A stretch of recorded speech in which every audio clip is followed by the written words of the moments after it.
அல்ஹம்துலில்லாஹி நஹ்மதுஹு வ நஸ்தஈனுஹு வ நஸ்தக்ஃபிருஹு வ நுமினு பிஹி வ நதவக்கலு அலைஹி வ நஊது பில்லாஹி மின் ஷுரூரி அன்ஃபுஸினா வ மின் ஸய்யிஆத்தி அமாலினா மன் யஹ்திஹில்லாஹு ஃபலா முதில்ல லஹு வ மன் யுضللஹு ஃபலா ஹாதிய லஹு வ அஷ்ஹது அன் லா இலாஹ இல்லல்லாஹு வஹ்தஹு லா ஷரீக லஹு وأشهد أن محمدا عبده ورسوله أما بعد. கண்ணியத்திற்குரிய எல்லாம் வல்ல அல்லாஹ் ஜல்ல ஷானஹு தஆலாவின் நல்லடியார்களே, அல்லாஹ்வுடைய பேரருளால் அவனுடைய மார்க்கத்தை அதன் தூய்மையான வடிவத்திலே அறிந்து கொள்ள வேண்டும் என்ற ஒரே நோக்கத்தில் நாமெல்லாம் இங்கே திரளாக குழுமி இருக்கிறோம். இந்த நிகழ்ச்சியிலே எனக்கு தரப்பட்டிருக்கின்ற தலைப்பு வரதட்சணை. இந்த தலைப்பு ஏன் தரப்பட்டிருக்கிறது என்று சொன்னால்,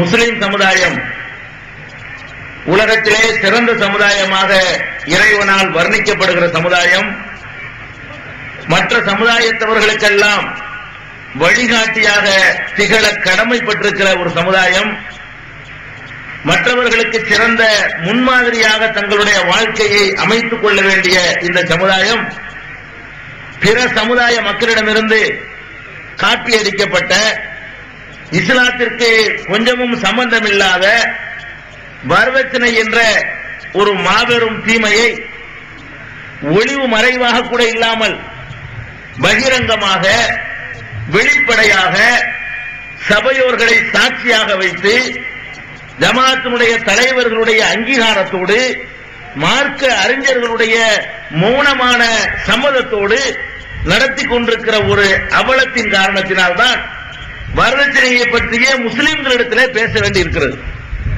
இஸ்லாமிய மார்க்கத்தின் அடிப்படையில் ஒரு பெண்ணை ஒருவன் திருமணம் செய்வதாக இருந்தால் அவன் அந்த பெண்ணுக்கு மகர் கொடுக்க வேண்டும்.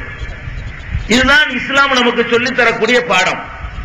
திருமறை குர்ஆனில் அல்லாஹ் ரப்பல் ஆலமீன் வஆத்துன் நிஸாஅ ஸதுகாத்திஹின்ன நிஹ்லா, பெண்களுக்கு அவர்களுடைய மகர் தொகையை நீங்கள் மனமுவந்து கொடுத்து விடுங்கள்.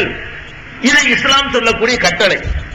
நபிகள் நாயகம் ஸல்லல்லாஹு அலைஹி வஸல்லம் அவர்களுடைய காலத்திலே வாழ்ந்த சஹாபா பெருமக்கள் மகர் கொடுக்காமல் மனம் முடித்ததே இல்லை.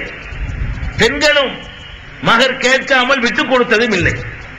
இப்படி நடந்து கொண்டிருந்த ஒரு சமுதாயத்திலே சர்வசாதாரணமாக தலைகீழாக மாற்றி கொடுக்க வேண்டிய மகரையும் ஒரு ஃபார்மாலிட்டியாக சடங்காக ஆக்கி பெண்களுக்கு மகர் கொடுப்பதற்கு பதிலாக வரதட்சணை வாங்குகிற கொடூரத்தை பார்க்கிறோம். இந்த வரதட்சணையில் கூட ஒரு தொகையை பேசி வாங்கிக் கொள்வது நிற்கிறதா? இல்ல. அதுல பலவிதமான வரதட்சணை, நகைங்கிற பெயர்ல வரதட்சணை, வீடு வாசல்ங்கிற பெயர்ல வரதட்சணை, ரொக்கம் என்ற பெயர்ல வரதட்சணை, வெளிநாட்டுக்கு விசா எடுத்து தர வேண்டும் என்ற அடிப்படையில் வரதட்சணை, திருமணத்திற்கு நிச்சயதார்த்தம் பண்ணும் பொழுதே சாப்பாடுங்கிற பெயர்ல வரதட்சணை, திருமணத்தின் போது வரதட்சணை, மாப்பிள்ளை அழைப்புங்கிற பெயர்ல வரதட்சணை, சம்பந்தி கலப்புங்கிற பெயர்ல வரதட்சணை, புள்ள பெறதுல இருந்து எல்லா வகையிலையும் ஒரு பெண்ணை கல்யாணம் பண்ணி கொடுத்தோம்னு சொன்னா அதை ஒட்டி இந்த முதல் தடவை வாங்குறான சபையில அது மட்டும் இல்ல, அதுக்கு முந்தையும் பிந்தையும் பல லட்சக்கணக்கான ரூபாய்களை பெண் வீட்டார்கள் கட்டி வைத்துக் கொண்டிருந்தால் மாத்திரம்தான் ஒரு பெண்ணை கரை சேர்க்க முடியும். இது வேற சமுதாயத்தில் கூட இவ்வளவு கிடையாது. எந்த சமுதாயத்திலிருந்து நமக்கு இந்த நோய் தொற்றிக் கொண்டதோ அந்த சமுதாயங்களை எல்லாம் போய் பார்த்தாலும் கூட அங்கே வரதட்சணை இருக்கும். நம்ம அளவுக்கு இருக்க இவ்வளவு கொடூரமா இருக்காது, இவ்வளவு மோசமா இருக்காது. 10,000 கேட்பான், ஒரு 20,000 கேட்பான், லட்ச அளவுக்கு எல்லாம் போக. வேற வேற சமுதாயங்கள்ல போய் பாத்தீங்கன்னு சொன்னா 5,000, 10,000, 20,000, 30,000 வரதட்சணை அவ்வளவுதான். இந்த சமுதாயத்துலதான் பல லட்சக்கணக்கான ரூபாய்கள் வரதட்சணை, கிலோ கணக்கில் நகைகள்.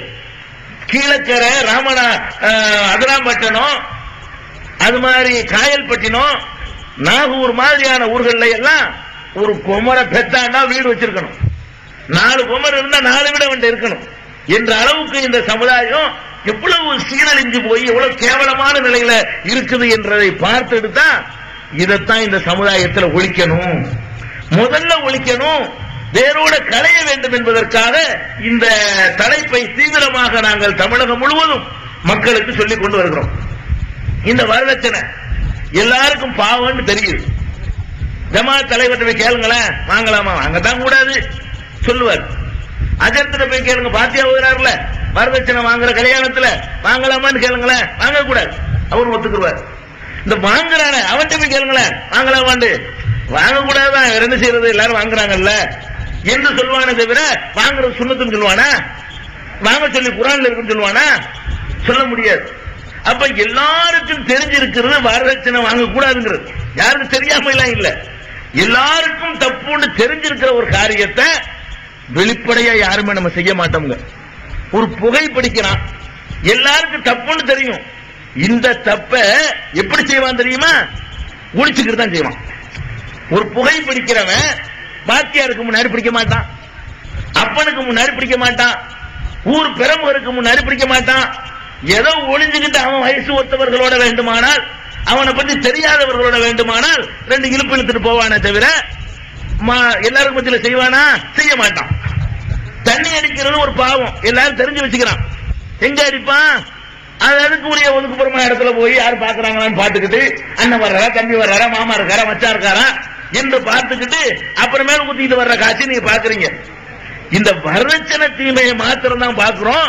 தப்புன்னு ஒத்துக்கிறவும் செய்யறான், எவனுக்கு வெக்கமும் இல்லை. வேற வேற தப்பு செய்யறவனுக்கு கொஞ்சமாச்சு வெக்கம் இருக்குது. வரதட்சணை வாங்குறவனுக்கு யாருக்கும் வெக்கம் இல்லைன்னு சொல்லலாம். ஊர்ல உள்ள அம்பிட்டு போய் தின்னுட்டு வர்றோம், எல்லாரும் சாட்சியா உட்கார்ந்துகிட்டு இருக்கிறோம். நிர்வாகிகளுக்கு வெக்கம் இல்ல, மார்க்க அறிஞர்களுக்கு வெக்கம் இல்ல, ஊர்ல உள்ள பொதுமக்களுக்கு வெக்கம் இல்ல, ஆம்புளைக்கு வெக்கம் இல்ல, பொம்புளைக்கு வெக்கம் இல்ல, ஏழைக்கு வெக்கம் இல்ல, பணக்காரனுக்கு வெக்கம் இல்ல, கிழவனுக்கு வெக்கம் இல்ல, இளைஞனுக்கு வெக்கம் இல்ல. இந்த அளவுக்கு டோட்டல் அங்கீகாரம் கொடுக்கப்பட்ட ஒரு அக்கிரமம் இருக்குன்னு சொன்னா வரதட்சணை தான். அப்ப ரொம்ப தீவிரமா களை எடுக்க வேண்டிய விஷயம், சாதாரண விஷயம் இல்லை இது. எல்லாரும் தீமைன்னு ஒத்துக்கிட்டு அந்த காரியத்தை இவ்வளவு பகிரங்கமா செய்கிறார்களே என்றால் அதுக்கு என்ன காரணம் தெரியுமா? அதை விளங்கிக்கணும். ஏன் இப்படி எல்லோரும் சேர்ந்து கொண்டு இதை செய்கிறார்கள் என்று சொன்னா, தீமேண்டு ஒத்துக்கொள்ளக்கூடிய முஸ்லிம் சமுதாயம் பெரிய தீமேண்டு இதை நினைக்கல. என்ன சொல்றாங்க? தீமைதான், அது ஒண்ணு அவ்வளவு பெரிய பயங்கரமான தப்பு ஒண்ணும் கிடையாது. கொலையா பண்ணிவிட்டோம், கொள்ளையா அரிச்சுவிட்டோம், தண்ணியா அரிச்சுவிட்டோம், கையப்பிடிச்சா இழுத்துவிட்டோம், அந்த மாதிரியான ஒரு பாவமா இது? இது சும்மா சின்ன விஷயம், பாவம் தப்பு தான், ஆனால் சின்ன தப்பு. சின்ன தப்பா இருந்தா சகஜமா எல்லாரும் செய்வோம்ல. சின்ன தப்புன்னு நம்ம எப்ப நினைக்கிறோமோ அப்ப நமக்கு வெக்கம் வராது. பெரிய தப்புன்னு ஒத்துக்கிட்டாலும் வெக்கம் வரும். அப்ப அடிப்படை கோளாறு என்ன என்று நீங்கள் ஆராய்ச்சி பண்ணி பார்த்தீங்கன்னா, நம்ம செய்கிற தப்புகள் ஒத்துக்கிறவும் செய்யறான். அந்த தப்புல வரதட்சணை சின்ன தப்பு, அவ்வளவு ஒரு பயங்கரமான தப்பு ஒண்ணும் கிடையாது. இதுக்காகவெல்லாம் அல்ல நம்மள கேள்வி கேட்க நினைக்கிறான். திருடிக்கிட்ட அவன் அவனா தானே விரும்பி தானே தர்றான். என்ன சமாதானம் சொல்லிக்கிறான்? நம்ம என்ன தெரியாம பிக்பாக்கெட் அடிச்சோம், கதவை உடைச்ச கிளம்பிட்டு வந்தோம், கேட்டோம், தந்தா வாங்கிக்கிட்டோம், விரும்பி தானே தர்றான். இதுக்கு போய் எல்லாம் எங்களை கேட்பானா? இதுக்கு ஒரு கொஸ்டின் வருமா? இது ஒரு பாவம் ஆகுமா என்ற எண்ணம் இருக்கிற காரணத்தினாலதான் எல்லாருமே செய்யறோம். எல்லாரும் செய்யற காரணம் என்ன? அல்லாஹ்வுடைய மார்க்கத்தை குழி தோண்டி புதைக்கணும்டா செய்யறோம் இல்ல. அல்லாஹ்வுடைய பையன்